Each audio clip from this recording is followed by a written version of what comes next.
How to quarantine your home if you or a loved one has COVID-19. It's a scenario all too many of us are facing, or will soon face. You or a loved one has a mild fever, body aches, the start of a nagging, dry cough.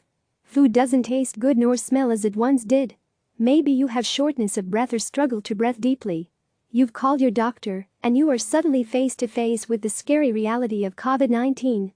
What happens next depends on your specific circumstances.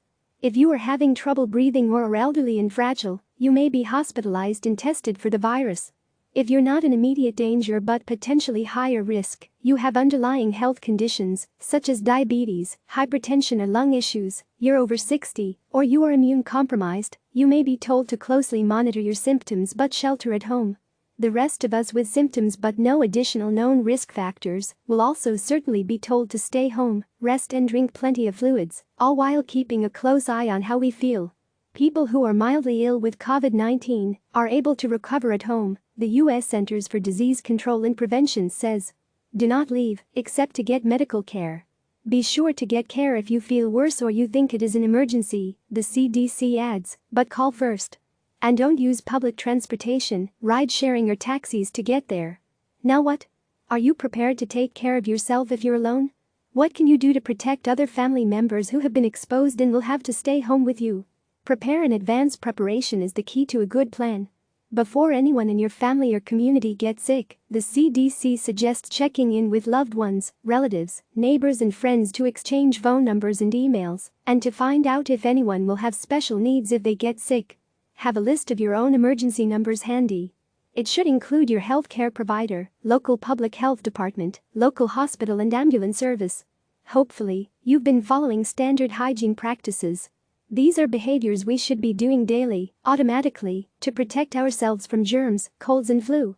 Avoid touching your eyes, nose and mouth with unwashed hands, cough and sneeze into elbows or tissues that you immediately throw away, and regularly wash those hands with warm water and lots of soapy bubbles.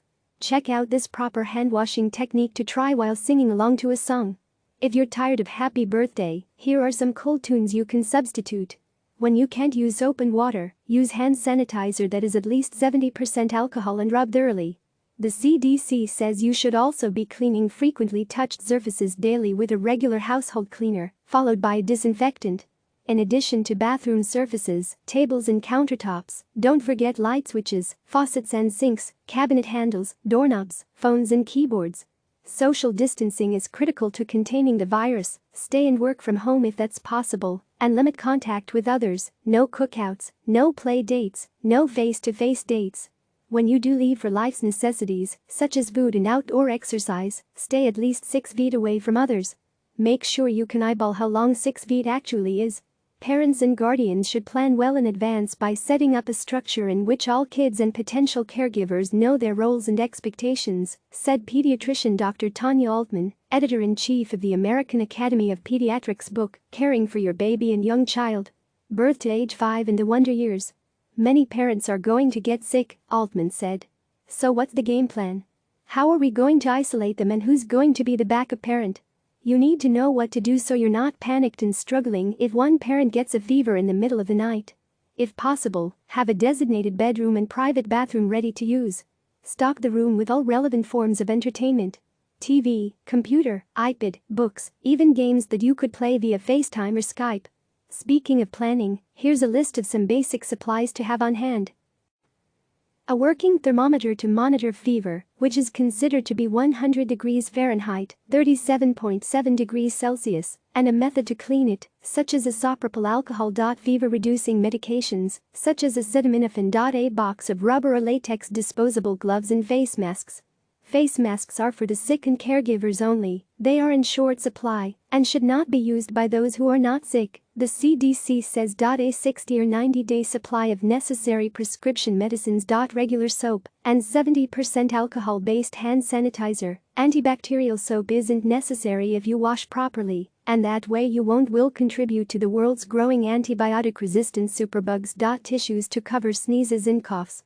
But there's really no need to hoard toilet paper. This is a respiratory disease. Regular cleaning supplies, kitchen cleaning gloves and trash can liners. Disinfectant cleaning supplies. The CDC suggests picking from a list that meets the virus-fighting standards of the U.S. Environmental Protection Agency, but says you can also make your own version by using 1/3 cup unexpired bleach per gallon of water, or 4 teaspoons bleach per quart of water.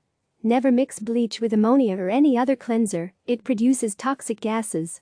Isolate yourself or loved one once your healthcare provider tells you COVID-19 is suspected or confirmed. The CDC says you or your loved one should stay in a separate room, preferably with a private bathroom, away from other people in the household.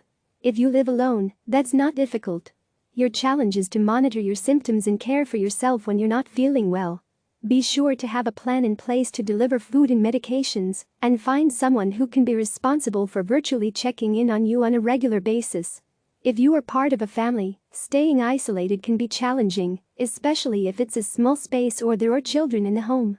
If you have somebody at home who's older or immunocompromised, you may want to isolate them to one side of the house so the kids and everybody else aren't around them on a regular basis, Altman said. If it's a child that you have to care for, then you may have to make the decision to isolate one adult with the child, she added. That adult would be caring for the child, and the other adult would be responsible for the rest of family. And of course all of this will be extremely difficult for a single parent, who might be the only one, said pediatrician Dr. Jenny Radisky, a spokesperson for the American Academy of Pediatrics. Know who your neighbors are, even what your neighborhood social network might be, said Radisky, an assistant professor of pediatrics at the University of Michigan. You may not be that close interpersonally, but someone may be willing to do a grocery store drop-off or pick up medications because we're all in this together. Cover up and disinfect if you're sick. The CDC says to use a face mask around other people, such as when going to the doctor or hospital. If you are not able to wear a face mask, for example, because it causes trouble breathing, then you should do your best to cover your coughs and sneezes, and people who are caring for you should wear a face mask if they enter your room, the CDC says. If you are running short on face masks or don't have any because of hoarding, try to protect the caregiver as best you can, the CDC says. Altman stresses maximizing isolation and protective actions. You can have a healthy person leave the sick one food and drinks at the door, and then go wash their hands, Altman explained. Wear gloves to pick up the empty plates, take them back to the kitchen, and wash them in hot water with soap, or preferably with a dishwasher, and wash your hands again. Do not share drinking glasses, cups, forks or other eating utensils or dishes, the CDC says. Don't share towels or bedding with other people in your home. When doing laundry, don't shake the sick person's dirty clothes to minimize the possibility of dispersing virus through the air. And caregivers should wear disposable gloves when handling that dirty laundry, the CDC says, throwing them away after each use. If using reusable gloves, those gloves should be dedicated for cleaning and disinfection of surfaces for COVID-19 and should not be used for other household purposes. Clean hands immediately after gloves are removed, the CDC advises. Dedicate a lined trash can for any tissues or other paper or disposable products used by a sick person, the CDC says, adding that caregivers should use gloves when removing garbage bags, handling and disposing of trash. Wash hands after handling or disposing of trash. One last very important thing. Call 911 immediately if you or your loved ones have any of these symptoms. Increased or sudden difficulty breathing or shortness of breath, a persistent pain or pressure in the chest, and any sign of oxygen deprivation, such as new confusion, bluish lips or face, or you can't arouse the sick person.